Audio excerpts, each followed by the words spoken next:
Hello students, welcome to business studies class, and as you are aware we have already started forms of business organization and we are studying company. Okay, ये last topic है जो आप पढ़ेंगे. That means a company is a last form of business organization. तो जिसमें हम आज पढ़ेंगे कि टाइप्स ऑफ कंपनी के कौन से टाइप्स हैं.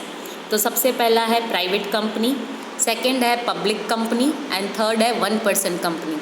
तो अब हम समझेंगे कि प्राइवेट क्या है, पब्लिक क्या है और 1% कंपनी क्या है. So I will start with the private company. So what is a private company? A private company is defined as a company by is article of association, restriction to the right to transfer of shares, has a minimum of 2 and maximum of 200 members, excluding the present and past employees, does not invite public to subscribe its securities, and it's necessary to use the word private limited after its name. अब हम ये concept पूरा detail में समझेंगे. See I tell you one thing, give me a minute. See a private company, ठीक है, private company, जैसे हम प्राइवेट कंपनी और पब्लिक कंपनी हम दोनों साथ में समझेंगे. हमने स्टार्टिंग में पढ़ा था कि प्राइवेट और दूसरा है पब्लिक कंपनी. अब इन लोगों का काम क्या है, प्राइवेट और पब्लिक का? पब्लिक क्या करती है? पब्लिक कंपनी मतलब जो कंपनी को शुरू करने के लिए पैसे वो पब्लिक से लेती है. जो कंपनी शुरू करने के लिए पैसे मार्केट से उठाती है, पब्लिक से उठाती है, उसको बोलते हैं पब्लिक कंपनी. और जो प्राइवेट मतलब जो बाहर से यानी पब्लिक से नहीं उठाती, खुद का पैसा उसमें इन्वेस्ट करती है, उसको बोलते हैं प्राइवेट कंपनी. ठीक है. अब यहाँ पे देखो एक चीज़ है कि private company is defined as a company by its article of association.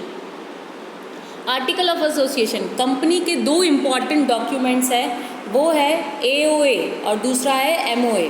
ये हम आगे पढ़ेंगे, लेकिन ये दो इम्पॉर्टेंट डॉक्यूमेंट्स वो कंपनी के एज अ भगवद गीता जैसे है कि we have to blindly we have to follow that is AOA and MOA. The one thing which they have specified कि क्या प्राइवेट कंपनी में शेयर्स होते हैं. तो हाँ, प्राइवेट कंपनी में भी शेयर्स होते हैं, लेकिन वो जो उसके मेंबर्स हैं वो शेयर्स उसी के पास रहते हैं. ठीक है, वो कभी ट्रांसफ़र नहीं होते. कल हमने समझा था ट्रांसफ़र ऑफ शेयर्स का मतलब होता है सेलिंग ऑफ शेयर्स. ठीक है, तो प्राइवेट कंपनी में शेयर्स हैं, लेकिन वो कभी पब्लिक को हम सेल नहीं कर सकते हैं, वो अपनी कंपनी के पास ही हमेशा रहते हैं. अब क्या कहा कि प्राइवेट कंपनी शुरू करने के लिए मिनिमम और मैक्सिमम कितने मेंबर्स होने चाहिए. तो कहा कि minimum of 2 and maximum of 200 members, excluding the present and past employees. Present और पास्ट एम्प्लॉय को निकालते हुए जितने भी हैं वो सब किस में आएंगे, इसमें. Okay, and it's necessary to use the word private limited after its name. अब यहाँ पे एक वर्ड और कहा कि अगर प्राइवेट कंपनी है, ठीक है, तो वहाँ पे उनको क्या यूज़ करना है, प्राइवेट लिमिटेड. ओके, अब हम पब्लिक कंपनी जब समझेंगे तब मैं आपको डिटेल में समझाऊंगी कि लिमिटेड वर्ड का मतलब क्या होता है और किस वे में इसको यूज़ किया जाता है. Now privileges of private company, that means advantages of private company. First, it is a easy formation. Easy formation का मतलब क्या है कि वो कभी भी हम स्टार्ट कर सकते हैं. जितना पब्लिक कंपनी स्टार्ट करने के लिए फॉर्मेलिटीज़ लगती हैं, उतना फॉर्मेलिटीज़ प्राइवेट कंपनी स्टार्ट करने में नहीं लगती. So what did they say, only 2 person are required to form a private company. Next, no need to issue prospectus. कहा कि प्रॉस्पेक्टस इशू करने का ज़रूरत नहीं है. अब यहाँ पे हम 3 कंसेप्ट साथ में समझते हैं.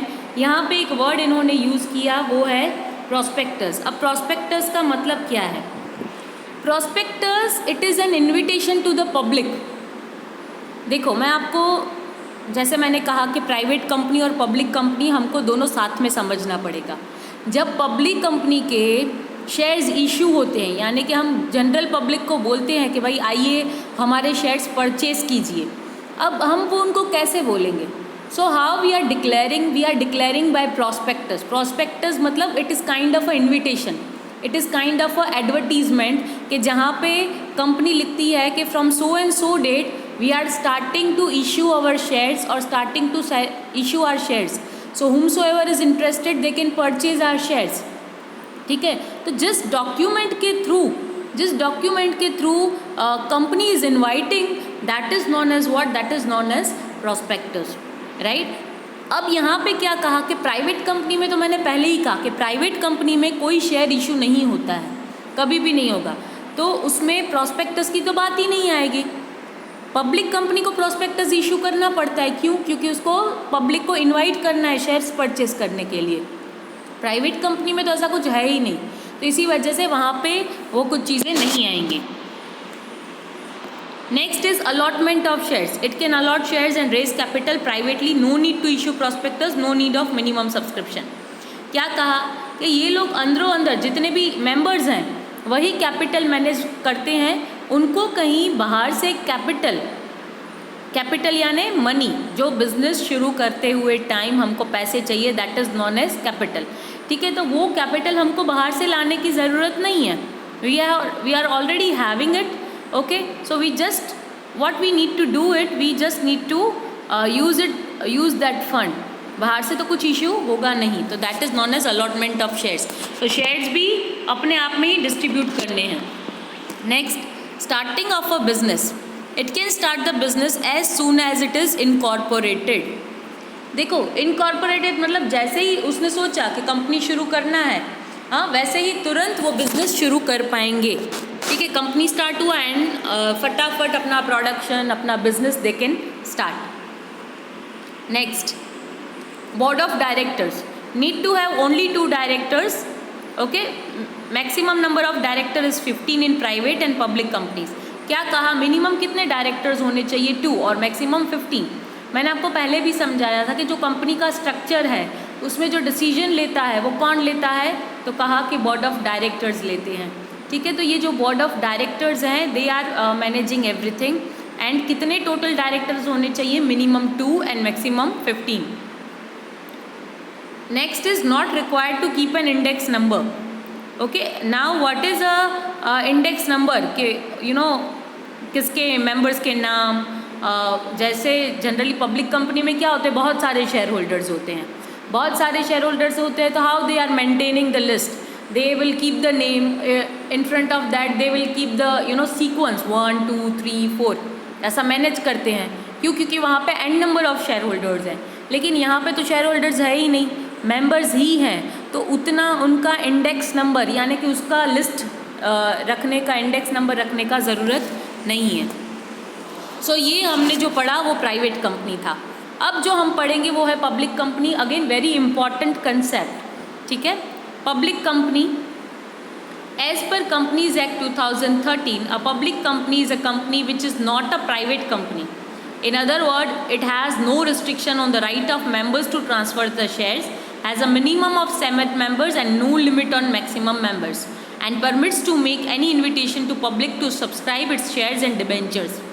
देखो यहाँ पे कहा एज पर कंपनीज एक्ट 2013।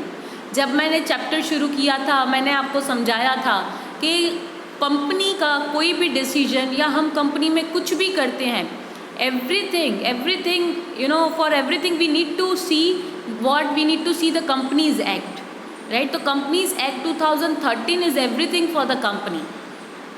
अब क्या कहा आगे कि company is a company which is not a private company. Correct है, पब्लिक कंपनी मतलब जो प्राइवेट नहीं है। दूसरा, in other word it has no restriction on the right of members to transfer of the shares. ये सबसे important point है। Public company में अगर किसी को अपने शेयर्स ट्रांसफ़र करने हैं, मैंने आपको कल भी बताया था कल के वीडियो में कि ट्रांसफ़र का मतलब होता है सेलिंग ऑफ द शेयर्स। मतलब पब्लिक कंपनी में अगर किसी को भी कभी भी अपने शेयर्स किसी को सेल करने हैं वो इजीली कर सकते हैं, लेकिन प्राइवेट कंपनी में वो पॉसिबल नहीं है। Has a minimum of 7 members and no limit on maximum members. क्या कहा कि मिनिमम कितने होने चाहिए? 7 और मैक्सिमम उसका कोई लिमिट नहीं है। And permits to make any invitation to public to subscribe to its shares and debenture. अब यहाँ पे कहा कि they can invite via prospectus. आपको याद हो मैंने आपको प्राइवेट कंपनी में बताया कि प्राइवेट कंपनी प्रोस्पेक्टस इशू नहीं करती है, लेकिन पब्लिक कंपनी जो है वो प्रोस्पेक्टस इशू करेगी। क्यों? क्योंकि पब्लिक कंपनी तो पब्लिक से ही पैसा ले रही है, तो जब पब्लिक से पैसा ले रही है तो उसको प्रोस्पेक्टस तो इशू करना पड़ेगा। दैट मीन्स उसको इनवाइट तो करना पड़ेगा, right? To subscribe its shares and debentures. अभी आपको ये समझना है what is share and what is debenture. देखो, कंपनी बहुत तरीके से पैसे मार्केट से उठाती है, ठीक है। कई बार वो शेयर्स के थ्रू उठाती है, कई बार वो डिबेंचर्स के थ्रू उठाती है। तो इन सबको क्या बोलते हैं? सिक्योरिटीज़ बोलते हैं। जब शेयर्स के थ्रू या डिबेंचर्स के थ्रू पैसे उठाए मार्केट में से तो उसको सिक्योरिटी बोलते हैं। तो हमने समझा कि शेयर क्या है, शेयर जो लेता है वो मतलब शेयर होल्डर बन जाता है। अब डिबेंचर क्या है, ये वर्ड हम अभी नहीं समझेंगे क्योंकि वो बहुत कंफ्यूजिंग हो जाएगा आपके लिए। चैप्टर जब आएगा फाइनेंस का तब हम उसमें ये समझेंगे। Next, a private company which is the subsidiary of a public company is treated as a public company, ठीक है। कई बार सब्सिडरी कंपनीज भी होते हैं, यानी कि एक मेन कंपनी के अंदर में बहुत सारी छोटी छोटी कंपनीज भी होती हैं जिसको बोलते हैं सब्सिडरी कंपनीज। अब ये जो सब्सिडरी कंपनीज हैं उसको भी पब्लिक कंपनी ही कंसीडर करना है। ओके, तो थर्ड है 1 पर्सन कंपनी, ये भी हम समझेंगे। Means a company with only 1 person and its member. क्या कहा? 1 पर्सन कंपनी का मतलब है जिसमें एक ही पर्सन हो और एक ही मेंबर हो। Okay, hope you have understood this. Next जो है वो पब्लिक और प्राइवेट कंपनी का डिफरेंस है, जो मैं आज आपको नहीं करवाऊंगी, ठीक है। ये हम कल करेंगे। तब तक आपको पब्लिक कंपनी और प्राइवेट कंपनी रिवाइज करना है। अगर आपको कहीं भी डाउट है, आप मुझे डाउट कॉलिंग के डाउट सॉल्विंग टाइमिंग्स आपको दिए गए हैं, उसमें आप मुझे कॉल कर सकते हैं। So next lecture I'll make the video on public company versus private company, so wait for that video. Thank you so much.